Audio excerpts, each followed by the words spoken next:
Friends of the Program, the official podcast of Gamecock Athletics. Download each week or subscribe by going to Gamecocks Online's iTunes store.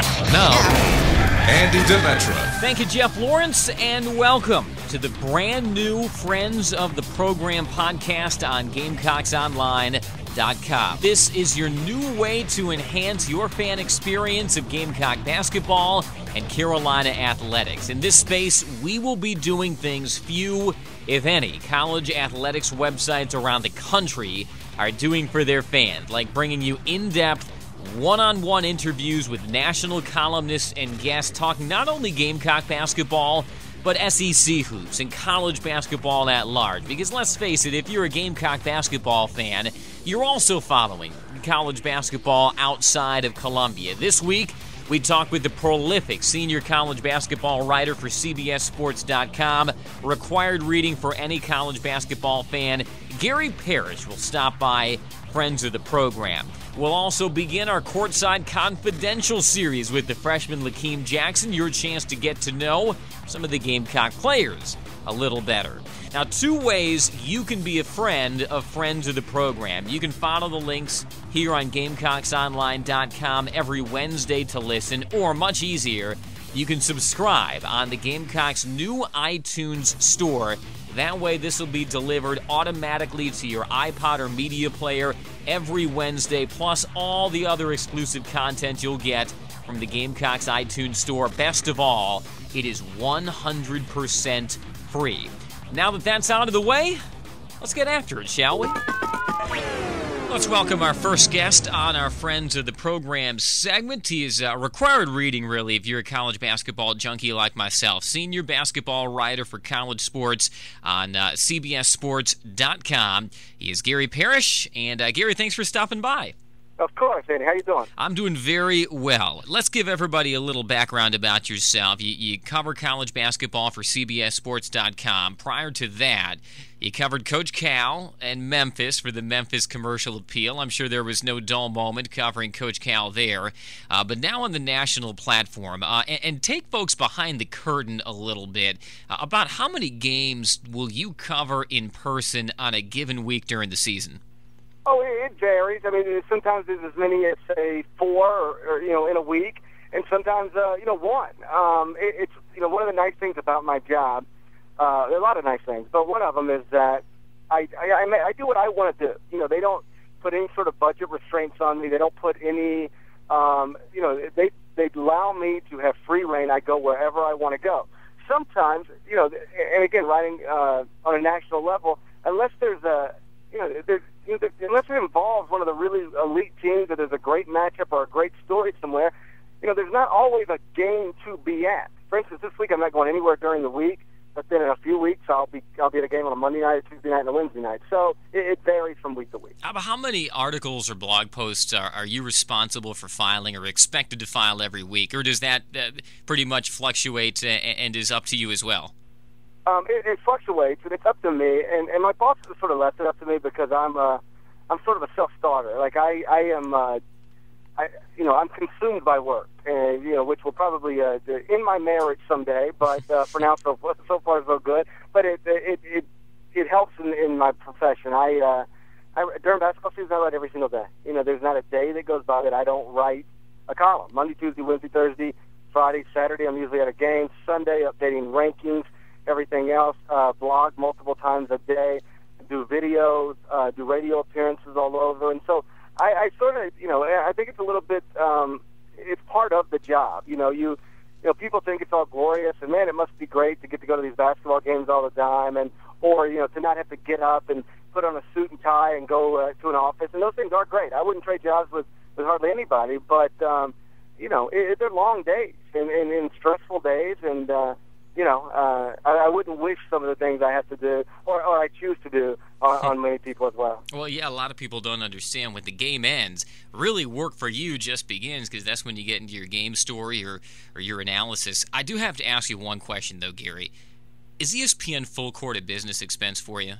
Absolutely, every year. Write it off. I hate you. Here's the worst part, though.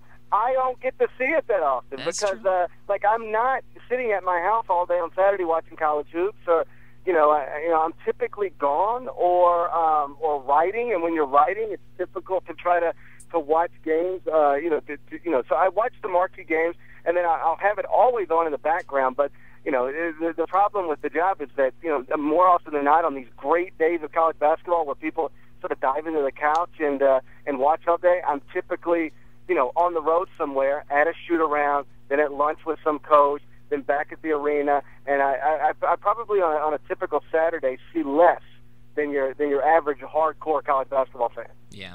What's been some of your favorite venues to cover a game in? Cameron is great, and people say it's the best, and the reason they say that is because it is. I mean, it's from every angle. Just the size of it makes it unique, the history there. Obviously the student section is really a nice place to go. I enjoy Cameron much more than I do, say, the Dean Dome at Carolina. I was at Tennessee over the weekend for that Kansas game, and you can't do much better than that. 21,000 people, and then the number one team in the country in there, and a massive upset, and some nice sort of nice storylines developing after the mess they'd gone through. That was as good as you'll see anywhere. At this point, I've been to most everywhere. Allen Fieldhouse is terrific at Kansas. I've been pretty much to every big-time venue. And I would think Duke's the best. One of the more disappointing, I think, is probably Pauley Pavilion, because you go there with all this history, and it's a dump. I mean, they're doing a renovation to it. I think it started now, but it'll really get done next year. But the first time I went there, I was blown away by just how outdated it was. It's really it needed this renovation. It was a dump by any standard. Huh. Yeah, a lot of people wouldn't get that sense just from watching Pauley Pavilion on TV. You had mentioned Thompson Bowling Arena. The Gamecocks will be there, folks, on February the 6th for a 6 p.m. game. We'll get you out to Colonial Life Arena as well. Hopefully, with the way the season shakes out, you'll have occasion to visit the Gamecocks. Gary Parrish with us, senior college basketball writer from CBSSports.com on Friends of the Program. And Gary, let's talk SEC, and specifically perception versus reality. And the preseason expectations had the SEC improved from a season ago, and the SEC East jammed in particular. How has the reality held up to that perception as we're now one game plus into conference play? It's certainly improved. Is it exactly where everybody thought? No, and I think some of that is with the injury South Carolina suffered. I mean, that's the thing that changes a season. And if that was one of the teams people were counting on to be an NCAA tournament team, and I think it was, then it changes that. Still at the top, Kentucky's as good as advertised. They're a true national title contender, and that's something the league didn't have last year. Mississippi and Mississippi State and Ole Miss are about what we thought, which is somewhere in that 18, 19, 20 to 33, 34, 35 range. They're about right there. Tennessee, regardless of what you think of the roster, they're going to get the other three kids back at some point. But chemistry counts for something, but I don't know that they're going. I don't think we're going to look up in March and think that they're one of the top 10 teams in the country. But right now they are. Florida and Vandy are about what we expected, I guess. Neither is great, but neither is awful. And so, and Alabama might be slightly better than most anticipated. And Arkansas's now got players. So is it better than it was last year? No question better. Is it as great as maybe we had hoped? Probably not. Yeah. Well, the SEC only got, 3 bids right. from the NCAA tournament last year. So we talk the ebb and flow of NCAA bids, Gary. One conference might get an extra NCAA bid or fall into one they hadn't anticipated, and then by nature that would deny another conference from getting one. And the SEC was on the receiving end of that ebb and flow last year. As you look around college basketball right now, which mid-major conferences might be in line to be an extra bid league that the big boy conferences like the SEC would be wise to keep an eye on right now? I think the Atlantic 10 probably. I mean, right now I think Jerry Palm over at CBSSports.com has the Atlantic 10 with 5 bids projected. I mean, Dayton is, they're at least in my national rankings. Temple is in everybody's national rankings. And then, it's been a really good league. Rhode Island is way better than anybody anticipated, even though they took a loss the other day to Temple. Still sitting here just a two-loss team, I guess. And so that league's good. And then the thing you got to be worried about, though, if you're a major conference, is the small leagues where somebody who wasn't going to get a bid ends up getting the automatic. In the Atlantic 10, I would guess, or I would assume, that whoever wins that tournament was probably on its way to the NCAA tournament anyway, because there's so many good teams in that league. The ones you have to watch are, Conference USA. Do we look up in March and UAB is probably in the tournament no matter what, but nobody else in the league is, and then Tulsa wins the tournament, and that becomes a two-bid league, or Memphis wins the tournament, and that becomes a two-bid league. Those are the ones, Conference USA, West Coast, really any of them where they're good enough to get an at-large team, but probably not good enough to get two, and then somebody besides that at-large team wins it. That's where things start getting a little wacky. You mentioned A-10 also, Richmond. Are they still included in that discussion? Because now the Gamecock fans have become huge fans of Richmond, because the better Richmond plays now, the better the Carolinas win over the Spiders back in December will look. They're good. I mean, it's a good team. Are they going to win the A-10? I don't think they're going to win the A-10. But absolutely. They're right now, I would say they're an NCAA tournament caliber team. And so, I think they'll finish. I still think Dayton's probably the best team in the A-10, and then Temple. And then there's a group we'll be picking up between Rhode Island, Richmond, Xavier. And I think they're in that group. And probably right now you'd put them probably third in that group, honestly, maybe third or fourth. But no, that's a good outfit that they've got up there, and I think that victory is going to hold up, and even in March look like a good win.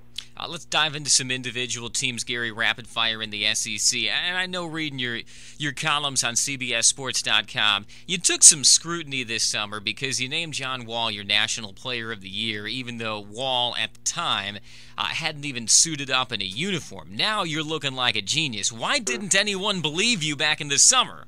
They just hadn't seen him. I mean, every year we hear about these great freshmen, and sometimes they're okay freshmen. And so there was not a freshman in the country last year who was just, blew the doors off. Tyreek Evans was really good, but, certainly not spectacular, certainly not early, certainly not like what Wall's doing now.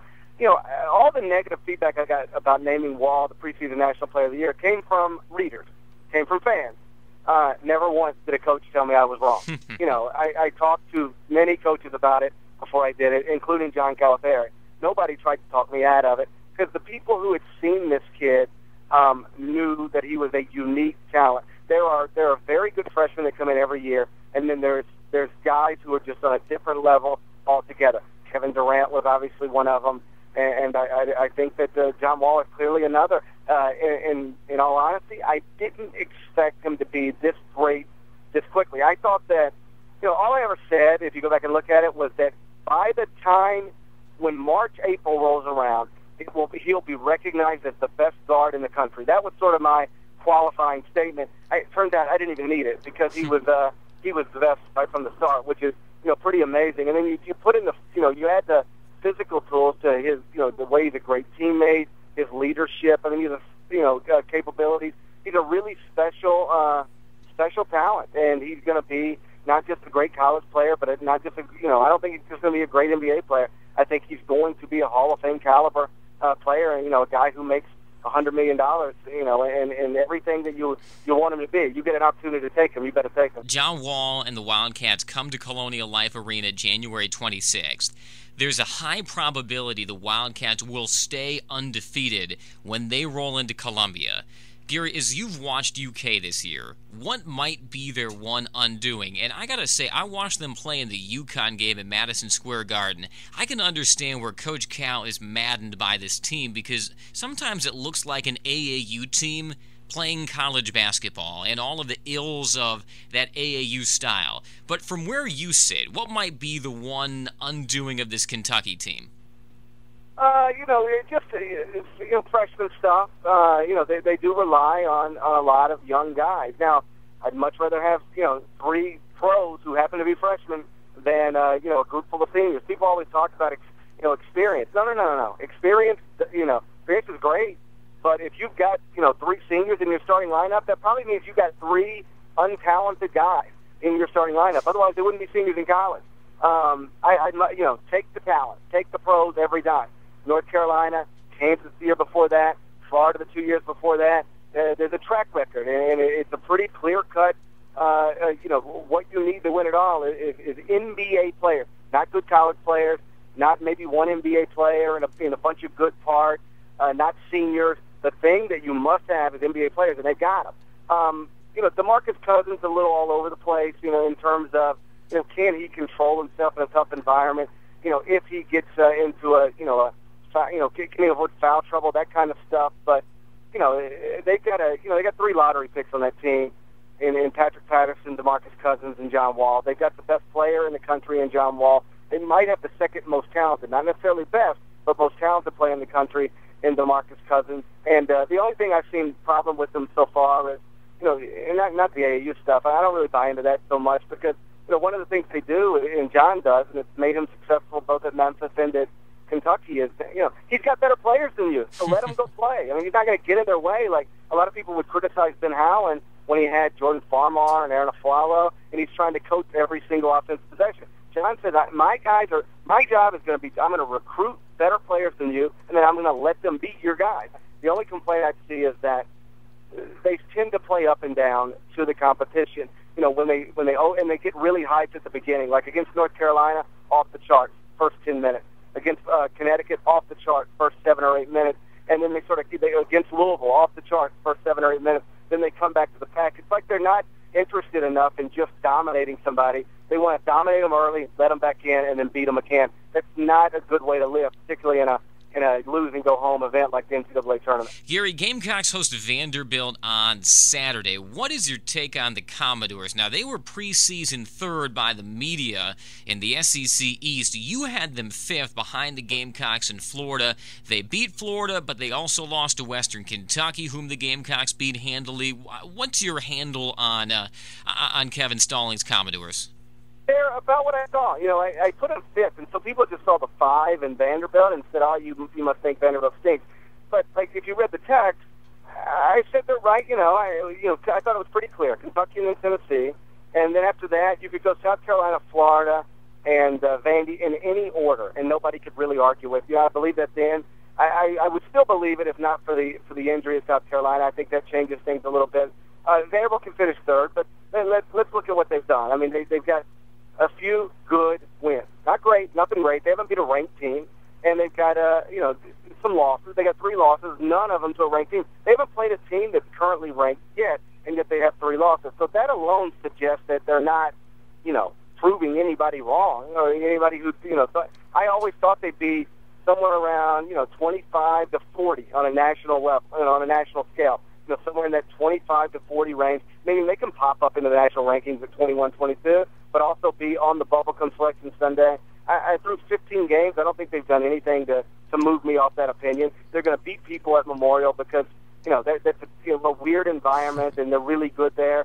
They're going to lose games out of that gym that they shouldn't lose, see Western Kentucky, and I think that's the way they'll be all year long. They're probably an NCAA tournament team, but, are they a team that's going to get in there on a neutral court, win 2 games, and go to the Sweet 16? I don't see that in them. I mean, the Vanderbilt might be one of those teams the Gamecocks will be jousting with in March and elbowing with for perhaps a final at-large bid out of the SEC. So I know Gamecock fans will keep a keen eye on the Commodores. I want to swing to the West Division quick, Gary. All of a sudden, we look, Gary, and Alabama. Yes, Alabama is 11-4 and leading the Western Division, and they thumped LSU, who come into town tonight. How much of a believer are you in Alabama, or do you think they're destined to fall back down to earth somewhat? Well, I don't know how far off of earth they are. I mean, again, they haven't, I've always said, once you get outside of really about the top 12 or 13, 14 maybe teams in the country, best teams in the country, there's a group of about 30 after that are, a bucket difference from each other, 3 or 4 points difference from each other on a neutral court. And so I think they're probably at the bottom end of that group, but they haven't done any, they haven't really beaten any world beaters. The win over Baylor looks better now than it did when it happened, because Baylor's pretty good, but they play Purdue tight down there. They're better than I thought they'd be. And Anthony Grant's going to be great there. Let me make sure I say that. He's going to be fabulous. He's a sharp guy. He's going to get players. He's a really impressive human, and you see why Alabama, once they got him on campus, fell in love with him and were willing to pay whatever they had to pay to get him to be there. But, are they going to be in play for an NCAA tournament this year? I'd be surprised. I still think they're no better than third in the West. Now, we may talk again in 2 weeks, and I'll be ready to move up there. But right now, I still think they're slightly behind Ole Miss and Mississippi State in the West. Okay, Mississippi State. Glad you mentioned that. I know you have a tremendous grasp of the Renardo Sidney saga.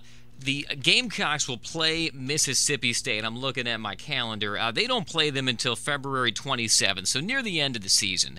Gary, what is the probability that when Carolina plays the Bulldogs in Columbia, that Renardo Sidney will be suiting up for them?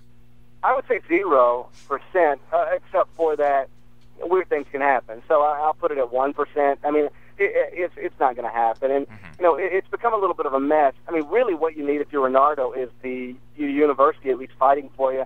And his lawyer, we could argue whether, and his lawyer certainly would, whether Mississippi State had been fighting for Renardo properly or not, or whether they just decided to hell with it, let's just move on.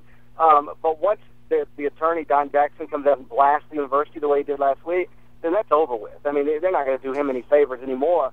And so, it's a mess. The lawyer, look, he's a good guy. He's fighting hard for his client, but he's on the wrong side of this. I mean, just because nobody can pinpoint a specific violation doesn't mean that it's very clearly something wrong happened. I mean, he was living in I can't stress this enough, $1 million home. I don't have $1 million home, and I think I got a nice job. He was living in $1 million home after living in a very modest home. I think it's probably the nicest way to put it, in Mississippi. Suddenly he's living in $1 million home in California. Who pays for that? How did that happen? And to date, the Sidney family has either been unable to explain it or refused to explain it. There's a notion out there, because you hear the attorney say it, and ESPN will sort of, just repeat it like a puppet sometimes, and say, well, they've given them everything they want. No, they haven't. The NCAA has asked for all sorts of things that the Sidney family and the attorney have basically refused to hand over. Documentation that could help clear this kid. They say, no, that's none of your business. Well, the NCAA, regardless of what you think of them, on subjects of this, they can do whatever they want. We're not in a court of law. We're in their deal. And if they ask for something and you don't give it to them, they can just say you're not cooperating with the investigation and render you ineligible, which is essentially what they've done to Renardo. But, look, he was on the take, or his family was on the take, the dad was on the take. I mean, it seems pretty clear. Otherwise, just explain to me how you can afford that home. And just the idea that, well, we took a loan out doesn't pass the NCAA test, because you can't take a loan out on future earnings, and there's nothing, as an amateur athlete, and there's nothing that suggests the family, for any other reason for a bank to give the family a loan other than they thought their son was going to be worth millions of dollars someday. So it's a mess. It's gotten messier as has gone on, but I don't see any way that this is going to be wrapped up now, because if it was going to happen, it would have already happened. And I think, honestly, Mississippi State's just ready to move on as well. I think Rick Stansbury knew what he signed up for, though, when he signed Sidney. So we'll see on that. Gary, one last team I want to cover, and then we'll let you free. And we really appreciate your time here on Friends of the Program. Tennessee, they finally knocked off number 1, and under adverse circumstances. You were at the game. Are reports of Tennessee's demise premature? Are you still skeptical they'll hold up over the long run without Tyler Smith? How competitive will this Tennessee team continue to be, even without their all-SEC forward? They'll be competitive because they've never not been competitive under Bruce, regardless of what kind of roster he's had. I mean, he's done it with rosters like this before. Still, I think what happened Sunday tends to make people lose focus of the larger picture, which is this. Until they get Cameron Tatum and Melvin Goins back, and those guys aren't world beaters, but they're bodies, they got 6 scholarship players. And you can mask some things for 40 minutes in a particular game, and you can get through a 9-minute stretch playing 3 walk-ons at the same time in a particular game. But over a course of a season, that catches up to you. And, I won't be surprised in the least if Tennessee is a team that can beat Kansas one day and then lose to Georgia the next. they've got a talent problem right now. Now Smith's obviously not coming back. Melvin Goins will come back. Cameron Tatum will come back probably in the next couple of weeks. Brian Williams will come back probably later this season. And then they're just missing Tyler from that team, and maybe he was the problem with the team to begin with. But are they genuinely one of the top teams in the country in their current form? I think that's a stretch, even though I have them ranked right around there as well. On their body of work, they deserve to be there. But the reality is the 6 scholarship players, it's going to catch up with you. And that's what's going to make things interesting, because in the SEC East, Kentucky is the clear-cut #1 right now. You wonder, though, if Tennessee drops a peg without Smith and with the status of those other guys uncertain. Florida's had some head-scratching losses. Remember, folks, they lost to Richmond, whom the Gamecocks beat. Same with Vanderbilt losing to Western Kentucky, whom the Gamecocks beat, not yet having a signature win on their resume. So really, it is wide open. And I think, Gary, you might agree. You can't stress that enough for Gamecock fans looking ahead to the remaining 15 games in the SEC. No, there's absolutely nothing that, look, I know that, there's been some unfortunate things that have popped up at USC that you'd rather not have to do. I mean, particularly in this season when, there were a lot of, high expectations. But here's the deal. When you're in a power conference, it's hard to not be able to recover in the league. I mean, if you remember a few years ago, I think Billy Gillespie's first year, they were pretty terrible outside of the conference. And then they run to an East title, and suddenly they made the tournament based on the strength of what they did in the league. You can still there's still so much in front of you that, if things start clicking and go the right way, then this can end right where you always wanted it to end. That's the benefit from being, in a division with teams like Florida, Tennessee, and even Vandy and obviously Kentucky, is that there's a lot of quality wins out there for you to get if you can go get them. You know what? The fun, Gary, I think you can agree, is only beginning. Gary Parrish, CBSSports.com. Folks, check out his writing. I mean, literally, he is posting every day if you're a college basketball fan. We will catch up with you later. Look forward to seeing you, and hopefully we'll see you in Columbia sooner rather than later, okay? I can't wait to get there someday, man. Thanks for having me. 2-on-1, Downey bounces to a cutting Jackson, two-hand jam by Lakeem Jackson. All right, Lakeem, we got the SEC opener. We've seen you the last 2 games start at the 4 as opposed to the 3, where you had started up until that point. How do your roles change now as the power forward instead of the small forward? Just my thinking. I'm just trying to think like a big man. I still have my guard ways, but just trying to get down there and rebound a little bit more. Get touches when I can get it, but just mainly just play a lot of defense and rebound the ball a lot. So a lot more.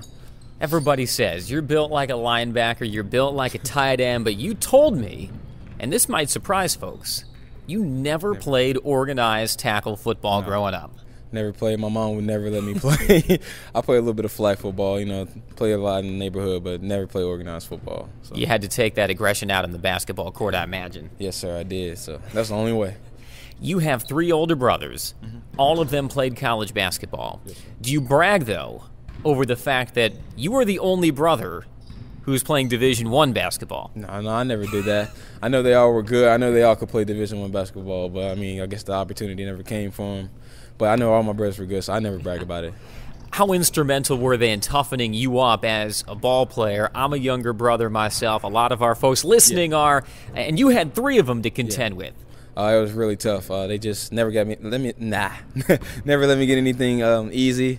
So I had to earn everything I had. So it was tough, but it made me into the person I am today. So we are with Lakeem Jackson. We have seen the Garnet Army in spurts so far. Yeah. But tonight, Wednesday night, you'll see the Garnet Army in full blast. What are your expectations for the Garnet Army? I imagine that was a pretty strong selling point in coming to the University of South Carolina. I just hope they come out with a lot of energy. We're going to go out and do our part, and hopefully they can come in and just, kind of knock our opponents off their feet and try to disrupt their offense and everything. So just come in so we can get the win. This is a very competitive team. Anybody who watches a practice would know that. Does that competitiveness carry over into off-the-court pursuits for this team? Yes, it does. We have to. We practice. They always say you practice the way. You play the way you practice. So, I mean, we practice really hard, and so we come into the games with the same mentality. So I'm talking away from practice, though. If you guys are just hanging out, do you get into little competitions when you're just hanging out with your teammates? Always. Video games, just talking about any kind of sport, and it's always competitive. So then fill in this blank for me. Away from the court, I am the best blank on the Gamecocks. Oh man, I don't know. I mean, I don't really.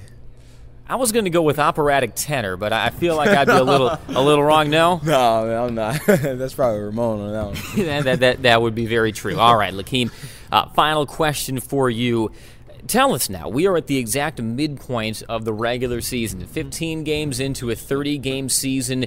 You always have an idea of what college basketball would be like in your mind. How has the reality held up to your imagination now that you're halfway through your freshman season? What has surprised you about playing college basketball? The pace is extremely fast, way different from high school. I never imagined that, but that's probably the only thing, just in the size of the players. A lot of bigger guys in college basketball than in high school. But other than that, everything's pretty much the same. All right, Lakeem, thanks. Yes, sir. And thanks to Gary Parrish from CBSSports.com as well. And you can catch Gary not only online, but he'll also be part of CBS Sports' March Madness coverage in a couple of weeks. Couple of house cleaning items before we leave. The LSU game tonight, an 8 o'clock tip-off. If you can't make it to Colonial Life Arena, you can follow us on the Gamecock ISP Sports Network. Our pregame show begins at 7:30 Eastern Time statewide. Again, make sure you subscribe to the Gamecocks iTunes Store.